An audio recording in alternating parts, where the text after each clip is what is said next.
네, 여러분 안녕하십니까. 최창호 변호사입니다. 이제 신학기를 앞두고 집이나 방을 구하러 다니시는 분들이 많이 있는 것으로 알고 있습니다.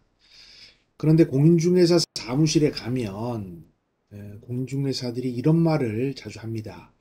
이 집, 이 방, 이 오피스텔을 금방 다른 사람이 보기로 되어 있기 때문에 계약금을 빨리 넣으세요. 가계약금이라도 빨리 넣으세요. 이런 말을 합니다. 한 사람의 주거라는 것은 개인에게 평온함과 안식을 주는 것이고, 예전에 유럽에서도 once home is castle이라고 해서 한 사람의 집은 그에게 한 성체이다.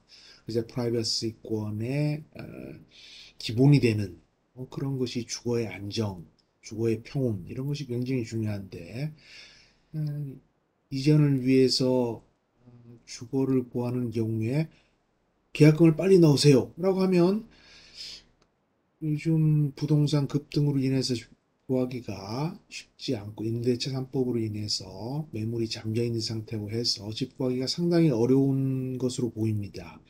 그런데 하나 있는데 빨리 넣으세요라고 해서 우선 계약금을 넣고 나면 어떤 일이 발생하느냐 하면 구체적인 조건을 듣지 않은 상태에서 돈을 넣고 계약서를 쓰려고 하다 보면 다른 조건이 나오는 겁니다.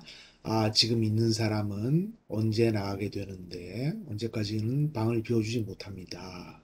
또는 여기는 보증금은 얼마인데 5% 이상 올리지 못하기 때문에 월 얼마 상당을 5%에 해당하는 금액을 추가로 받습니다.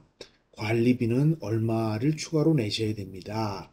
추가비는 청소비는 얼마입니다. 이런 원래 고려하지 않았던 추가 비용이나 다른 조건이 발생하는 겁니다. 그런데 이미 계약금을 지급했기 때문에 계약을 하지 않으려면 계약금 돌려주세요. 그럼 그걸 하지 않으려면 계약금을 포기해야 됩니다.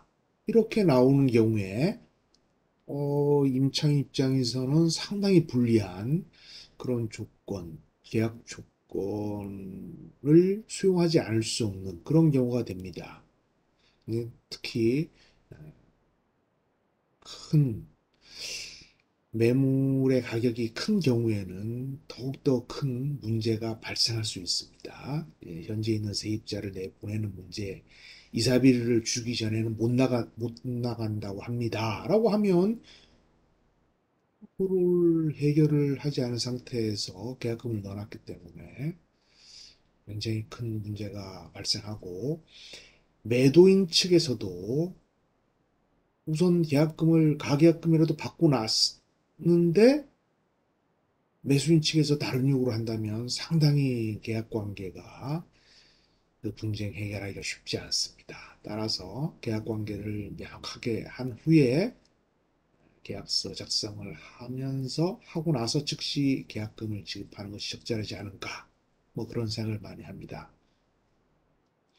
또 이런 사례도 있는데 집 주인으로부터 포괄적 권한을 받았기 때문에 저와 계약을 하시면 됩니다. 라고 하는데 이거 보세요. 제가 뭐 이 사람 집을 오피스텔 100채인데 제가 다 하고 있습니다.